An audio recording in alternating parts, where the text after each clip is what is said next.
Hey everybody, Aaron Cowan, Sage Dynamics, and this is the Tikka T3X Tac A1. Bit of a mouthful as far as the name goes, but it is the tactical version from the T3X line from Tikka, which in my opinion, and I'll kind of tell you why throughout this video, is one of the best kept secrets in turnkey bolt action precision rifles. My first experience with Tikka was a long time ago. A very good friend of mine, in fact, one of the guys that got me into precision rifle shooting, he used a Tikka as a hunting rifle in 6.5 by 55 Swede, which is a very interesting round, but that's a topic for another time. Recently saw the Tikka, I wouldn't say so recently because I've had this rifle for about a year, going through the review process of it, and I kind of treat reviews of precision rifles a little bit different. Not going to be a burn down. And I'm probably not going to do 2,000 rounds before I do a video, especially on this particular rifle. We didn't hit 2,000 rounds for the purpose of review because it's a precision rifle, not going to shoot it as frequently or as much per range visit. Mainly we're looking for a little bit of longevity over use for precision purposes, but not to the same hard use extremes we'd expect from a semi-automatic rifle or a rifle that's going to be more for intermediate or close distance uses. This primarily being a precision gun, that's kind of how I treated the whole review process.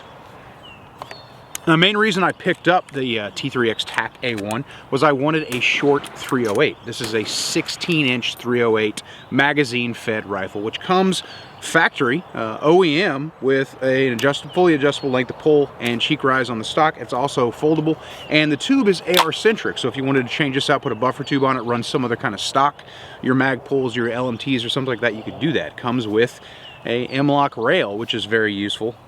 Safety features for the actual safing of the fire are very intuitive. It's not like some of the other rifles out there where you have to completely unseat the shooting grip in order to disengage the safety, which is a design feature that some people believe is important for precision guns. I want it to be as similar to a regular rifle as possible, and it is magazine fed. Unfortunately, and this isn't really that big of a deal, but unfortunately it does not use the AICS pattern magazines. It uses a proprietary magazine. The Tikka magazines, the 308 and the 6.5 Creedmoor, share the exact same magazine pattern. On the 308, one of the first things I encountered with the magazine was it was apprehensive to feed those last two rounds reliably. Because I'm talking about features and the magazine is a feature, that's pretty much my only real major complaint. I know, this is just getting in the review and already talking about things I don't like, but that's how it goes. The magazines are not a favorite of mine. I wish they would have gone with an AICS pattern. Last two rounds, regardless of what round you have them being a traditional OTM or a TMK or something like that, doesn't like to feed those reliably into the chamber, and I've got to put my finger in there and actually reset, put a little weight on the back end of the round in order to get the feed in the chamber sometimes. It doesn't happen every time, but I would rather a consistent problem that I could predict versus an inconsistent problem that only popped up occasionally. If the magazine spring had a little bit more tension to it, maybe that wouldn't be an issue, or if I could go to a third-party magazine, which I can't, maybe that would fix it. But neither of those are an option, so it's just something I had to accept. That 16-inch barrel is manganese phosphate, and it's 1 in 11 twist, which I think is a perfectly reasonable twist rate for that length. I was able to shoot 168, 175 and not see a decrease in accuracy between the two. Usually 16-inch guns, in my experience, don't like the heavier rounds, but this one shot 175 fine, even though for the majority of my time on the gun, I've been shooting 168 ELD or 168 OTM. It has a really good factory two-stage trigger. I personally like a two-stage trigger on my precision guns. The only time I really like single-stage triggers are on, intermediate or very close distance rifles like SBRs, AR-centric type stuff. And even then, two-stage is kind of where I want to be. I like to have that initial take-up and wall before the shot breaks versus take-up and break. I like to have that little extra degree of security in my press to change my mind, reset my finger, do whatever I need to do based on the circumstances or what I'm trying to accomplish with the rifle. Without putting accessories on it, it weighs in at just over 10 pounds. It's a 16-inch 308. First thing I noticed is it's very spicy as a 16-inch 308 and almost demands to be suppressed because of it, because it will shoot ginormous fireballs depending on what ammunition you put in it. If I was just working close range, like 100-yard stuff, and I wasn't worried about extreme accuracy, I was just going through the review process, I'd shoot some 168 grain PMC. which is pretty flashy. When I put the Hornady in it, toned it down a little bit, but it kind of demands to be suppressed, which is where the first aggravation begins, in the fact that the barrel is metric threaded. I've been told, and I've seen on the internet's facts to support, that there are traditional threads out there, non-metric, more 308 leaning, what you normally see. However, this gun came metric, so I had to get a metric adapter, and I pretty much primarily use the Dead Air Nomad L, which tones this gun out really nicely. 16-inch barrel with that long Nomad suppressor, a much wider or a much larger diameter suppressor than some traditional suppressors that you normally see. So it has a lot of good volume to it, which tones out and keeps the gun relatively quiet for length and the caliber that I'm shooting out of. And then adding the e-brake to that suppressor really softened this gun out to where it's almost what you'd expect from like a 300 Blackout as far as tone and sound go, depending on which ammunition you're using. Obviously, I only fired a supersonic ammo.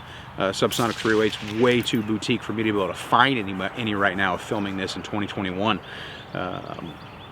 Gun's got a good tone, a good action to it. Bolt action is really smooth. It's got a nice big handle there. Not too many issues really with feeding at all, except because of that magazine specific issue. But the bolt is clean. There's no drag or no drive to it. I didn't have to worry about learning specific hand placement, and some guns have quirks to them. Some bolt guns have quirks to them, where if you apply pressure incorrectly during the cycle of the bolt operation, the bolt will bind or stick on you unless you lubricate the hell out of it. This gun, very little lubrication. In fact, the only time I really lubricated the lug channels was initially when I got the gun and started shooting it. Of course, the big question with precision guns is going to be accurate. How accurate is the gun? Well, here's a 5-round group I shot at 100 yards on 168 grain Hornady ELD.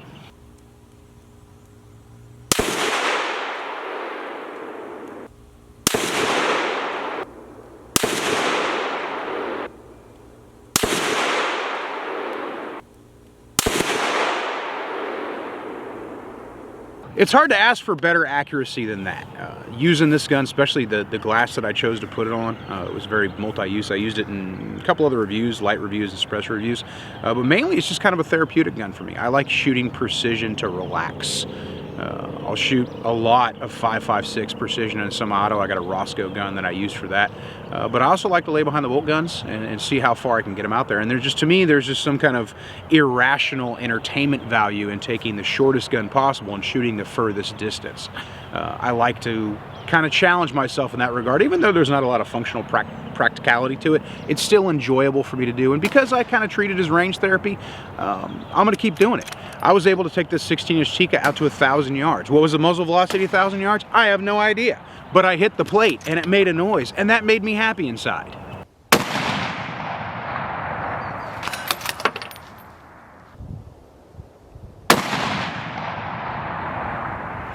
Just based on the overall performance, the overall accuracy, even as the gun gets hot, I maintain that sub-MOA accuracy, at least as far as I got the gun hot. And I did a couple long schedules of fire where, you know, I got 4 magazines, 10 round each, and I would cycle through those 4 magazines, suppressed or unsuppressed, relatively quickly, depending on what I'm doing. If I was running a schedule of plates, which is something I like to do, I like to set a plate up real close, and then I work my way far, and I'll do a drill where I try to get from the closest plate to the furthest plate in the shortest amount of time possible. So it's ding, ding, ding, ding, ding, ding, ding. Being able to go from 50 out to 250 really, really quickly, swap magazines, work your way back, swap magazines, work your way forward, swap magazines, work your way back, so 10 rounds out, 10 rounds back, 10 rounds out, 10 rounds back. Gun gets pretty warm. And I was shooting plates that were either C size, B size, A size, or 6 or 8-inch discs, and the gun was able to maintain those hits. Did I put that on paper? Nah, because it's pretty subjective. Nobody hasn't agreed upon what constitutes a hot barrel. We haven't had agreed upon temperature for that, so it's kind of anecdotal, if you will. But the gun maintains its accuracy as it heats up, which is something you want. Granted, you're not going to run a bolt gun to probably the same degree of heat and frequency as you're going to run a semi-automatic, just because the operation doesn't allow you to.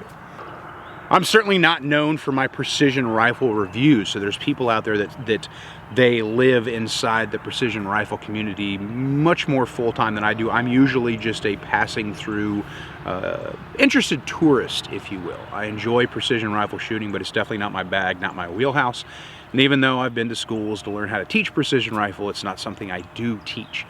because I just don't enjoy the teaching aspect of it as much as I do the therapeutic value of it. So for me, if I'm shooting precision rifle, it's mostly for personal value, personal practice, personal entertainment.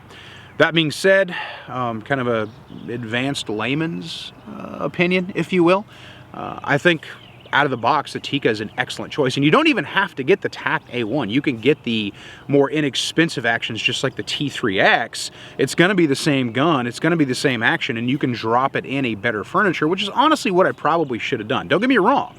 The Tac A1 furniture is excellent for the money. However, I would have liked an AICS pattern magazine, so if I got to drop it into an MDT or a similar chassis that's going to give me back those magazines I know and love, I especially like the MDT magazines because the same footprint can hold almost twice the rounds. And feeding reliability for me has never been an issue out of those guns. That would have been a better way to go. I'm not unhappy with this gun. I'm not unhappy with the chassis. I am very unhappy with the magazines because they're inconsistently giving me 8 rounds of clean feed, and then almost like clockwork, at least once or twice a range session, those last 2 rounds would have consistent feeding issues, which I do not care for. The strange thing is I also have this gun in 6.5 Creedmoor, the 24-inch, which does not come metric threaded, which I thought was kind of cool. But basically same chassis, same setup, and when I shoot 6.5 Creedmoor out of these magazines, they feed flawlessly. So that's a little bit more aggravating. I have one gun that works fine, one gun that doesn't, and it seems to be bullet related.